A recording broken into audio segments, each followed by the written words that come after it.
Alright, what's up mga kabikulana? For today's vlog, nandito kami ngayon sa Barangay Maligaya. Ayan, sa mga gusto nga palang lumigaya, pumunta lang kayo dito.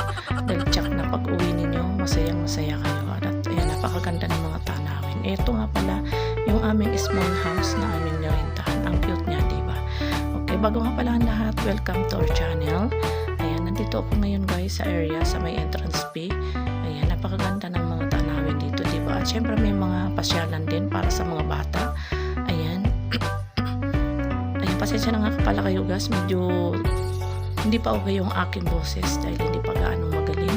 Ayan, at ito, kung may mga kasama kayong bata, bagay na bagay dito. Pero sa mga tulad ko matanda na, hindi na pwede. Pero pwede pa rin naman pag-ubrahin, diba?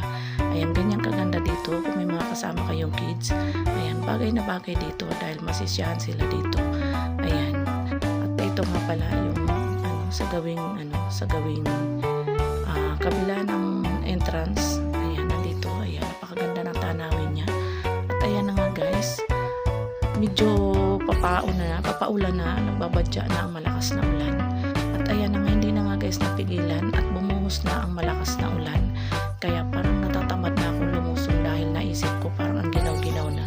Pero hindi pala. Pag lumusong ka, hindi ka magiginaw dahil medyo maligam-gam ang tubig.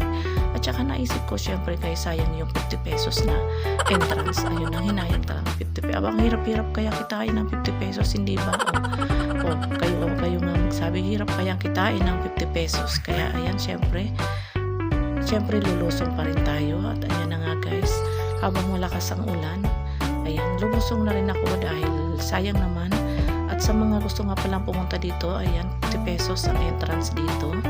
Ayan, yung mga bata, 1 years old below to 5, ayan, libre po sila. At ayan na nga guys, ayan, di ko na nga natiis at lumusong na rin ako. Kaya lang nasa bandang gilid lang ako dahil di ako marunong lumangoy.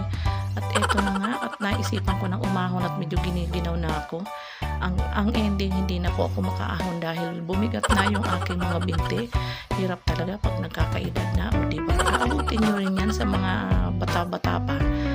Aabutin nyo rin yan na hindi nyo na mabuhat yung inyong binti dahil nagkakaedad na tayo. Iba na talaga pag nagkakaedad. At ayan na nga guys, ayan, malapit na nga pala kaming umuwi. Maraming salamat nga pala sa inyong lahat, sa lahat na sumusuporta sa akin. Thank you so much for watching. Bye!